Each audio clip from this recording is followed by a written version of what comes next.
Hello student. तो बढ़ते हैं पेज नंबर 2 की ओर। साम वेद। साम का शाब्दिक अर्थ है गान।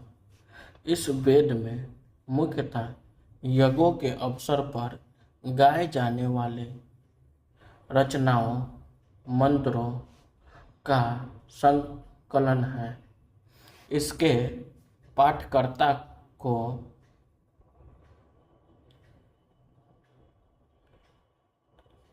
उद्रात्री कहते हैं। इसका संकलन ऋग्वेद पर आधारित है। इसमें 1810 सूक्त हैं जो प्रायः ऋग्वेद से लिए गए हैं। इसे भारतीय संगीत का जनक कहा जाता है। नोट: यजुर्वेद तथा सामवेद में किसी भी विशिष्ट ऐतिहासिक घटना का वर्णन नहीं मिलता है। अथर्ववेद अथर्व ऋषि द्वारा रचित इस वेद में कुल 731 मंत्र तथा लगभग 6000 पद हैं। इसके कुछ मंत्र ऋग्वैदिक मंत्रों से भी प्राचीनतर हैं। औषधों का उल्लेख सबसे पहले अथर्ववेद में मिलता है। ऐतिहासिक दृष्टि से अथर्ववेद का महत्व इस बात में है कि इसमें सामान्य मनुष्यों के विचारों तथा अंधविश्वासों का विवरण मिलता है।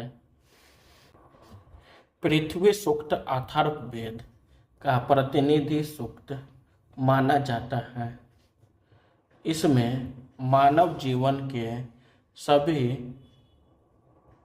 पक्षों, गृह निर्माण, कृषि की उन्नति, व्यापारिक मार्गों का गहन खोज, रोग निवारण, समन्वय, विवाह तथा प्रणय गीतों, राजभक्ति, राजा का चुनाव, बहुत से वनस्पतियों एवं औषधियों, शाप, वशीकरण, प्रायश्चित, मातृभूमि, महात्म्य आदि का विवरण दिया गया है। कुछ मंत्रों में जादू टोने का भी विवरण है। अथर्ववेद में परीक्षित को कुरुओं का राजा कहा गया है तथा कुरु देश की समृद्धि का अच्छा चित्रण मिलता है। इसमें सभा एवं समिति को प्रजापति की 2 पुत्रियां कहा गया है।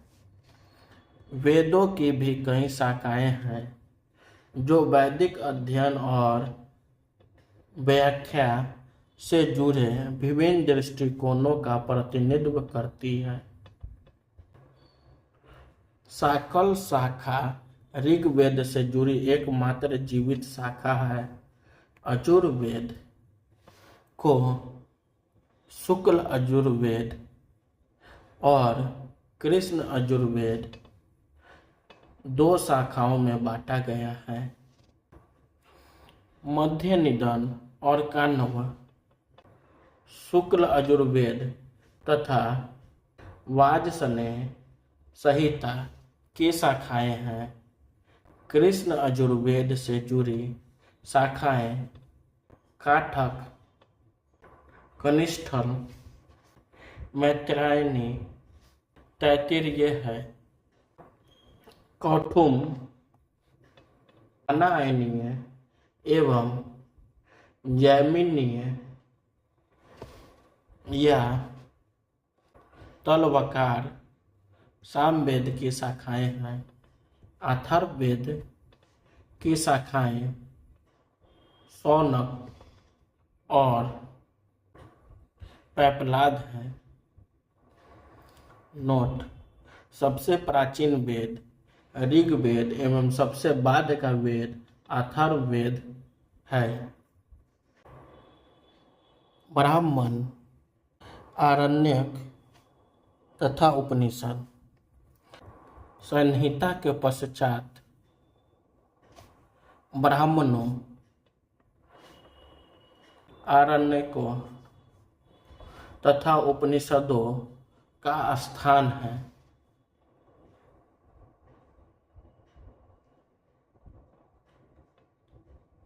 इनसे उत्तर वैदिक कालीन समाज एवं संस्कृति के विषय में जानकारी प्राप्त होती है।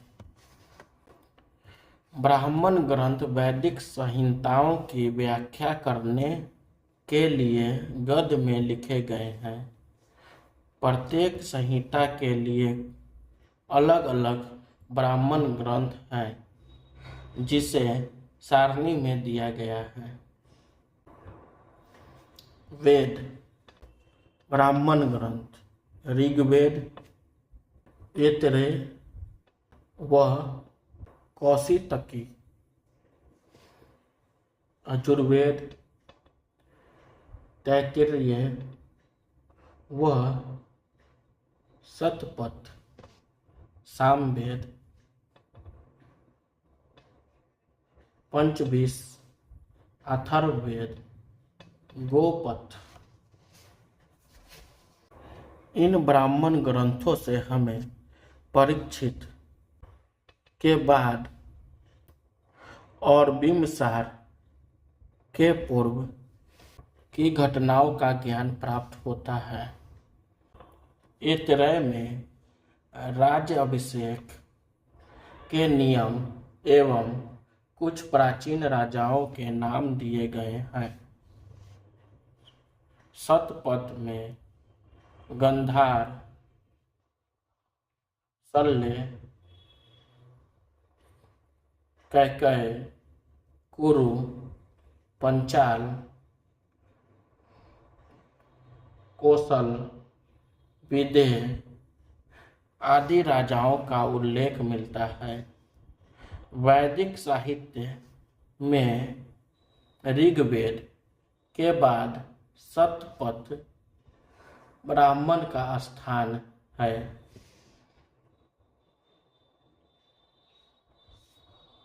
आरण्यक में यज्ञ से जुड़े कर्म कांडों की दार्शनिक और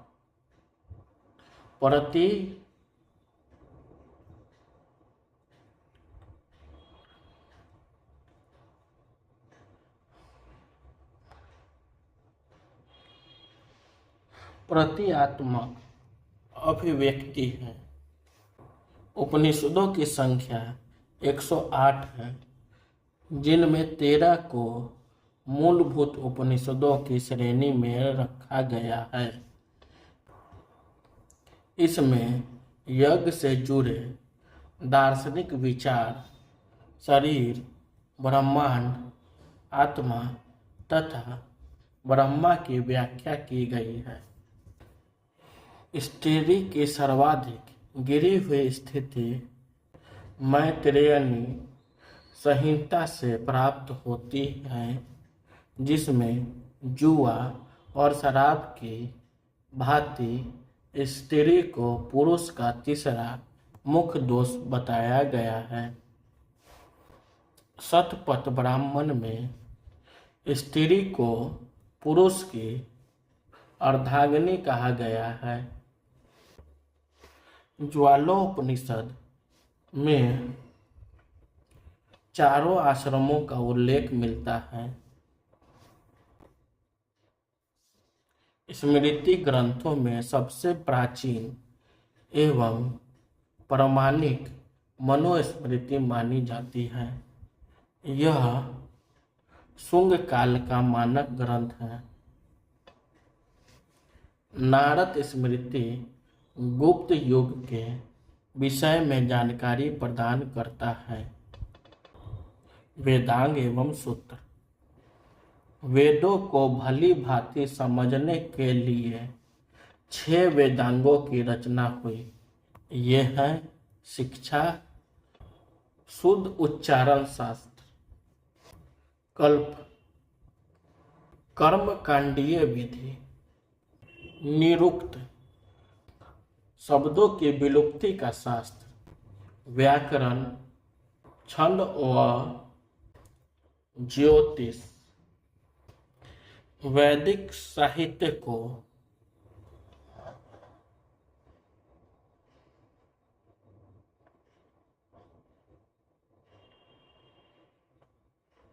अक्षुण्ण बनाए रखने के लिए सूत्र साहित्य का प्रणयन किया गया है। सूत्र, गृह तथा धर्म सूत्रों के अध्ययन से हमें यज्ञ विधि विधानों, कर्मकांडों तथा राजनीति विधि एवं व्यवहार से संबंधित महत्वपूर्ण बातें ज्ञात करते हैं। प्रमुख सूत्रकारों में गौतम, बौधायन, आपस्तव्य, विशिष्ट आदि के नाम विशेष रूप से उल्लेखनीय हैं। सूत्रों में गौतम धर्म सूत्र सबसे प्राचीन माना गया है। पुराण भारतीय ऐतिहासिक कथाओं का सबसे अच्छा कर्मबद्ध विवरण पुराणों में मिलता है। इसके रचयिता लोमहर्ष अथवा इनके पुत्र उग्रश्रवा माने जाते हैं। इनकी संख्या 18 है, जिनमें से केवल 5 मत्स्य, वायु, विष्णु, ब्राह्मण एवं भागवत में ही राजाओं की वंशावली पाई जाती है। पुराण संबंधित वंश: विष्णु पुराण, मौर्य वंश, मत्स्य पुराण, आंध्र सातवाहन, वायु पुराण, गुप्त वंश। नोट: पुराणों में मत्स्य पुराण सबसे प्राचीन एवं प्रामाणिक है। अधिकतर पुराण सरल संस्कृत श्लोक में लिखे गए हैं। स्त्रियां तथा शूद्र जिन्हें वेद पढ़ने की अनुमति नहीं थी, वे भी पुराण सुन सकते थे। पुराणों का पाठ पुजारी मंदिरों में किया करते थे। सामाजिक एवं सांस्कृतिक दृष्टि से अग्नि पुराण का काफी महत्व है, जिसमें राजतंत्र,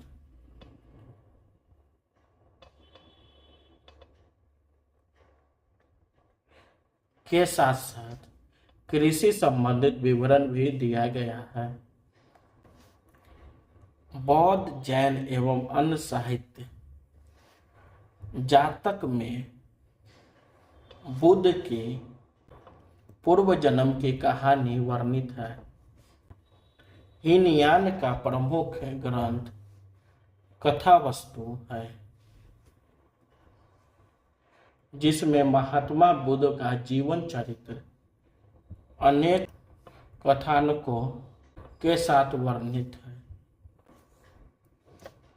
जैन साहित्य को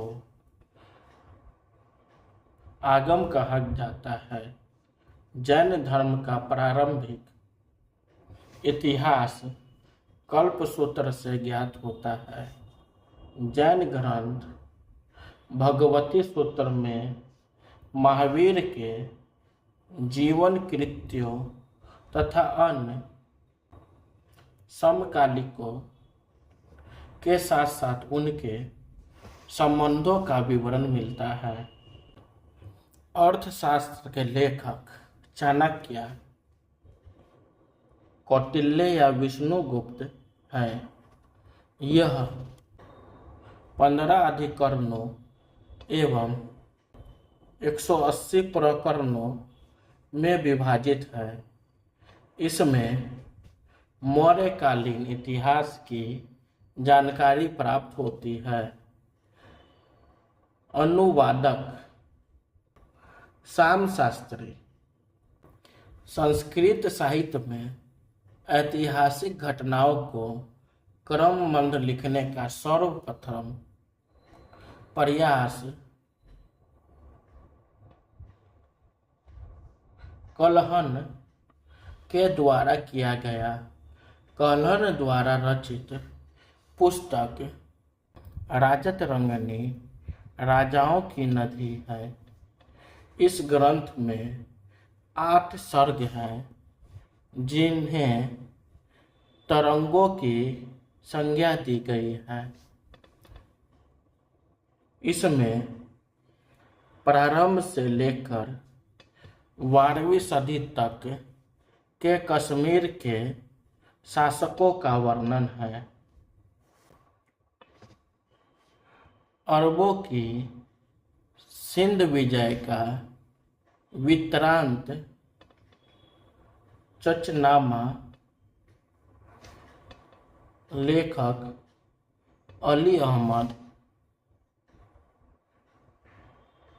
में सुरक्षित है। अष्टाध्यायी संस्कृत भाषा व्याकरण की प्रथम पुस्तक के लेखक पाणिनि हैं। इससे मौर्य के पहले का इतिहास तथा मौर्ययुगीन राजनीतिक अवस्था की जानकारी प्राप्त होती है। नोट: अष्टाध्यायी में पहली बार लिपि शब्द का प्रयोग हुआ है। Thank you.